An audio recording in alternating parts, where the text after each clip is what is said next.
श्री गोवर्धन नाथ की जय हो। श्री गोकुलनाथ जी विरचित श्री हरिराय जी महाप्रभु जी प्रणीत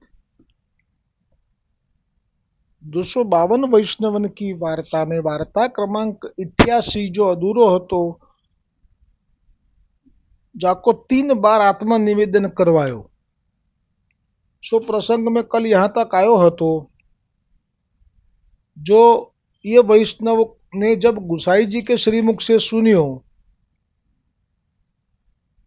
जो आत्मनिवेदन जो शुद्ध मन पूर्वक जो जीव आत्मनिवेदन करत है और गुरु हु जो शुद्ध मन पूर्वक निवेदन करावत है तो तिनको श्री महाप्रभु जी की कृपा ते दृढ़ आश्रय तत्काल हो जात है और अलौकिक वस्तु हु दृढ़ हो जात है और पुष्टि मार्ग की लीला को दान हो जात है और मार्ग को सब अनुभव हो जात है और अलौकिक दृष्टि हो जात है।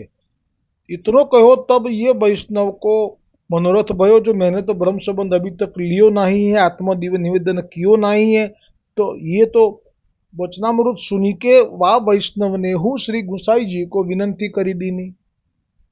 महाराज मेरी एक विनंती है, सो आप तो श्री प्रभु जी हो, सो सर्वकर्ण समर्थ हो और मैं तो जीव हूँ, सो याहिते मेरो मनोरथ पूर्ण करता हो। तब श्री गुसाई जी आप कहे तू कहा कहत है और कहा मनोरथ है, सो मोक्षो कही।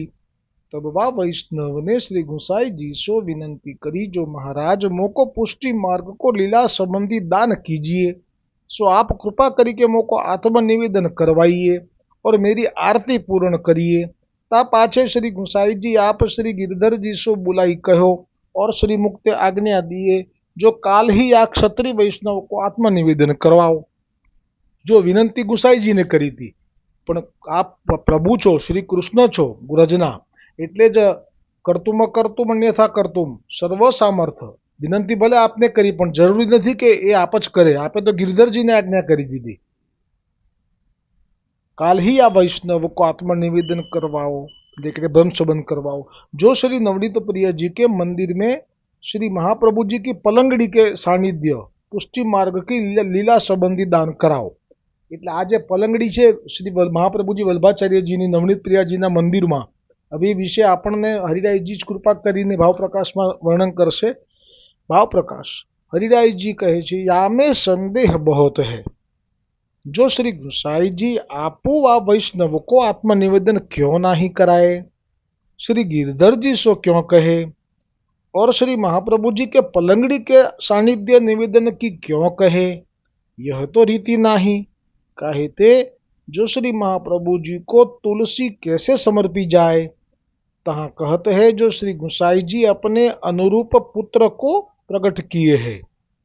એટલે કે આપ અને આપના પુત્રના સામર્થ્યમાં કોઈ ફેર નથી। અનુરૂપ એટલે કે આપના સામર્થ્ય જેવા જ સામર્થ્યવાન। ताते श्री रघुनाथ जी नाम रत्नास्थाख्य सख्य स्तोत्र में श्री गुसाई जी आपको नाम कहो है स्वानुरूप सूत प्रसु, ऐसे कहे है। तासो आत्मनिवेदन बड़े पुत्र श्री गिरधर जी द्वारा आपो ही कराए, यह भावजाननो એટલે કે આપે જ કરાયું કહેવાય, કેમ કે આત્મા જ છે આપના।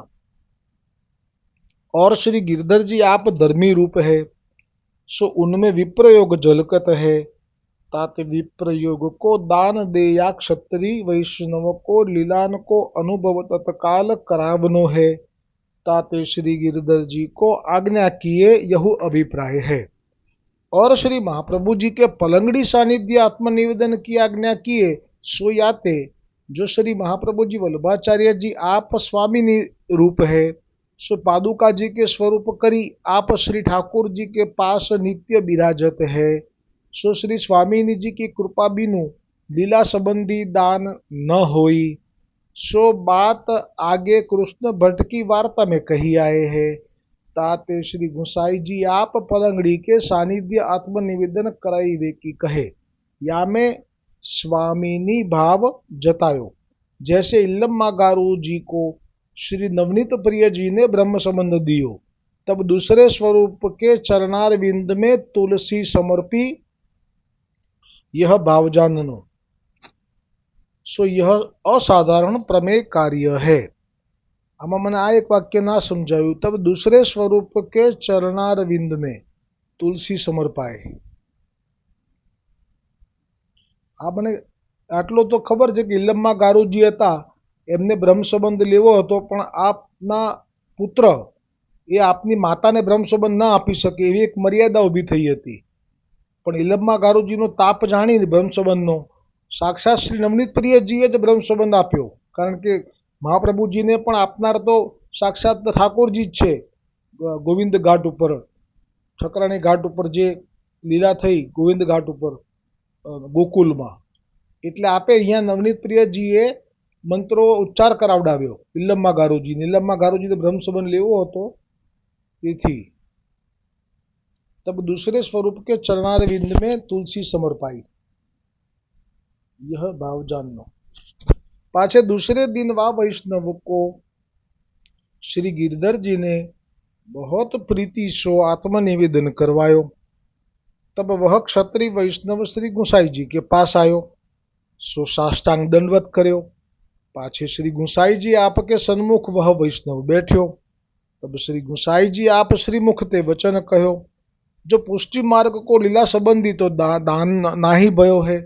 એટલે આપ જ્યારે બ્રહ્મ સંબંધ થયો નહોતો ત્યારે તો બરોબર છે કે જીવ દશામાં હોય, પણ બ્રહ્મ સંબંધ થયા પછી એ જીવ દશા મટી જાય અને દાસની દશા આવે, અલૌકિક લીલાની સ્વરૂપની પણ એને ઝલક દેખાય એના મુખ ઉપર, એ પણ કંઈ દેખાયું નહીં।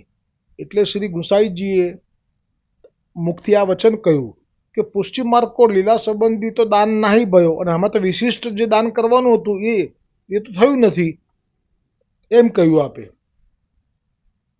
તા પાછે શ્રી गिरधरजी को बुलाई के पूछ्यो और खीजे। અમારે આ ખીજવું એટલે તો અમારા ગુસાઈજીનું ખીજવું એટલે એનો પણ આનંદ છે હો, પણ એ જીરવવું પડે, એ જીરવવું અઘરું છે। श्री गिरधर जी को बुलाए के पूछ्यो और खीजे, जो तुम या को कहा दान करवायो है। એટલે આપ એ પણ નથી જોતા કે હું મારા પુત્રને આ વૈષ્ણવની સામે લડી રહ્યો છું। મન વચન કર્મે આપની એકતા છે, કોઈ ત્યાં કોઈ પડદો નથી, સ્પષ્ટ જ ખીજાય એમની સામે જ અને કહી દીધું કે તુમ યાકો કહા દાન કરવાયો હે, सो याको पुष्टि मार्ग की लीला संबंधी दान तो भयो नहीं है। सो याही ते याको एक व्रत करवाओ, पाछे शुद्ध मनसो दान करवाइयो। याही ते याको एक व्रत करवाओ એટલે આ જે વ્રત કરાવડાવે છે ને આપણને એક બ્રહ્મ સંબંધ લેતા પહેલા, એનું જે સૈદ્ધાંતિક કારણ અહીંયા આવ્યું, પાછે શુદ્ધ મનસો દાન કરવાઈયો। તબ એક વ્રત યા ક્ષત્રિય વૈષ્ણવ સો કરવાયો। તા પાછે શુદ્ધ મન હોય શ્રી આચાર્યજી કે સન્મુખ, એટલે મન શુદ્ધ થાય છે આ વ્રત કરવાથી। જેમ કે એકાદશી હોય ને ઉપવાસ કરે તો એ વખતે ઠાકોરજીનું સ્મરણ કરવું હોય તો મન એ વખતે શુદ્ધ રહે, એ ઉપવાસનો એ આ રીતે મન ઉપર અસર પડે છે। એટલે વ્રત બ્રહ્મ સંબંધ માટે પણ જરૂરી છે, તો જેને એ બ્રહ્મ સંબંધનો લાભ પૂરો મળે। જેવી રીતે ભાગવતજીમાં આવે છે કે 7 દિવસની કથા શ્રવણ કરવી હોય તો શું લેવું અને કેટલું પ્રમાણમાં લેવું અને શું ના લેવું, ખાસ કરીને એ બધું આવે છે રીતિમાં। જે આગળના અધ્યાય છે મહાત્માના, એમાં કેવી રીતે ભાગવત સાંભળવી એમાં આ બધું આવે છે। કેમ આવે છે તો કે એ બધું લઈને બેસે તો જે રસ લેવાનો છે ભાગવતનો દિવ્ય અલૌકિક વેદરૂપી કલ્પવૃક્ષનું પરિપક્વ ફળનો જે રસ પાન કરવાનું જે કર્ણથી એ થઈ શકે જ નહીં, કેમ કે એ બધું એવું લીધું છે, આપણે પેટમાં નાખ્યું છે, એની અસર મન ઉપર, અન્ન એવું મન, એટલા માટે જ। તબ એક વ્રત યા ક્ષત્રિય વૈષ્ણવ સો કરવાયો, તા પાછે શુદ્ધ મન હોઈ શ્રી આચાર્યજી કે સન્મુખ નિવેદન માર્ગ की रीति सो करवायो। पाछे श्री गुसाई जी पास आई के वैष्णव ने साष्टांग दंडवत करी। तब फिर श्री गुसाई जी आप वैष्णव के सामने देखी के श्री मुख सो कहे, जो आत्मनिवेदन तो शुद्ध भयो नाही है। तब श्री गुसाई जी फिर श्री गिरधर जी को बुलाए के कहो, जो तुम एक व्रत या क्षत्रिय वैष्णव को और हु करवाओ, और देह की शुद्धि के लिए एक उपवास तुम हु करियो। ઓહો, આ લીલા તો અગોચર છે, સમજાય એવી જ નથી. એટલે હજી એક વ્રત કરાવડાવવાનું કીધું પેલા વૈષ્ણવને, અને ગિરધરજીને પણ આપને આજ્ઞા કરી દીધી આપે ગુસાઈજીએ કે હજી તમે પણ એક વ્રત કરો. ત્યાં સુધી એમને એકલાને કરાવી હતી એક વ્રતની આજ્ઞા. હવે તો બીજું વ્રત એનું અને એક વ્રત ગિરધરજીને પણ કરવાનું કહી દીધું દેહ શુદ્ધિ કે લીએ. ભાવ પ્રકાશ સુયાતે જો તુમ હુ કો વિપ્રયોગ કો અનુભવ હોય. આના સમજાયું. તા પાછે મોકો પૂછી કે દાન કરવાઈયો. અને હવે તો દાન કરવાઓ એટલે જ્યારે બ્રહ્મસંબંધ માટે તમે તૈયાર થાઓ, પલંગડી પાસે નવનીત પ્રિયાજી પાસે મેં ઠાડા કર્યો એ વખતે મને પહેલાં ખબર આપજો. મોકો પૂછી કે દાન करवाइयो. तब एक व्रत और हुआ क्षत्रिय वैष्णव ने कियो और एक उपवास श्री गिरधर जी ने कियो. ता पाछे दूसरे दिना श्री गिरधर जी और वह क्षत्रिय वैष्णव श्री गुसाई जी के पास आई दंडवत किए.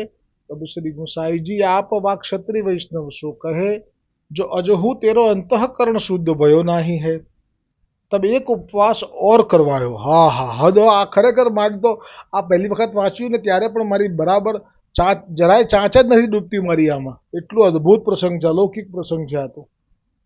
કારણ કે આ તો આ પ્રભુને ખબર પડે આવું કેમ થઈ રહ્યું છે. અજહુ તેરો અંતઃકરણ શુદ્ધ ભયો નહીં તાતે એક ઉપવાસ ઓર કરવાયો क्षत्रियनो. આ ત્રીજો ઉપવાસ થયો. तब श्री गिरधर जी को आज्ञा किए जो अब इनको आत्मनिवेदन करवाओ. तब श्री गिरधर जी ने श्री आचार्य जी की पलंगड़ी के सन्निधान वा क्षत्रिय वैष्णव को आत्मनिवेदन करायो. ताही समय श्री गिरधर जी और वा क्षत्रिय वैष्णव को पुष्टि मार्ग की लीला संबंधी व्रज भक्तन के संग श्री ठाकुर जी को दर्शन भयो. ओहो, સાક્ષાત શ્રી ગિરધરજીને પણ આમાં તો દર્શન થયા. ગોકુલનાથજી જે વર્ણન કરી રહ્યા છે પ્રસંગનું દર્શન ધ્યાનમાં, તો આપે તો એવું જોયું કે તાહી સમય શ્રી गिरधरजी को और वा क्षत्रिय वैष्णव को. ખરેખર તો શ્રી ગિરધરજીએ જ કરાવડાવ્યો છે બ્રહ્મસંબંધ પેલા ભાઈને, વૈષ્ણવને, ક્ષત્રિયને. છતાં બંનેને એક સાથે પુષ્ય લીલાનો સંબંધનો અને વ્રજ ભક્તન કે સંગ એટલે ગોપીજનોની સાથે શ્રી ઠાકોરજીના દર્શન થયા. સો તા દિન વહ વૈષ્ણવ ક્ષત્રિય વૈષ્ણવ દેહાનુસંધાન ભૂલી ગયો. એટલે આ જીરવવું સહેલું નથી. સો बैठक में ही પડ્યો રહ્યો. જો મહાપ્રસાદ લેવે की સુધી રહી नाही. ऐसो रसाविष्ट भयो. ता पाछे उनके कान में श्री गुसाई जी अष्टाक्षर मंत्र कहे. सो इतने ही में सावधानता भई. ता पाछे महाप्रसाद लियो. पाछे वा क्षत्रिय वैष्णव को अलौकिक ज्ञान भयो. सो सदैव भगवद रस में छक्यो रहतो. सो वह क्षत्रिय वैष्णव श्री गुसाई जी को ऐसो कृपा पात्र भगवदीय भयो ताते इनकी वार्ता को पार नहीं. सो कहाँ ताई कहिए. अब आवश्यककाले 89મી वार्ता. अब श्री गुसाई जी को सेवक एक खंडन सनोडिया ब्राह्मण સિંહનંદ કો વાસી, એમની વાર્તામાં આવતીકાલે આવશે. આ ખંડનનું નામ જ ખંડન એટલે પડ્યું છે કે એ જૈન તે સિંહનંદના વૈષ્ણવોને એમના પુષ્ટિ માર્ગના સ્વરૂપ વિશે ખંડન કર્યા કરતો. ભગવાન તો એક જ છે, આ બધા તમારા નવા ક્યાંથી આવ્યા?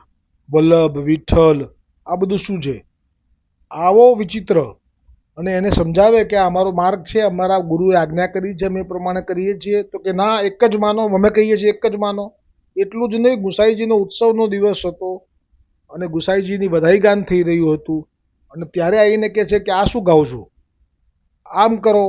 અને પછી એને ટીંગાટોળી કરીને બહાર મૂક્યા, પછી પથ્થર નાખશે. આટલો વિચિત્ર પ્રસંગ આવતીકાલે.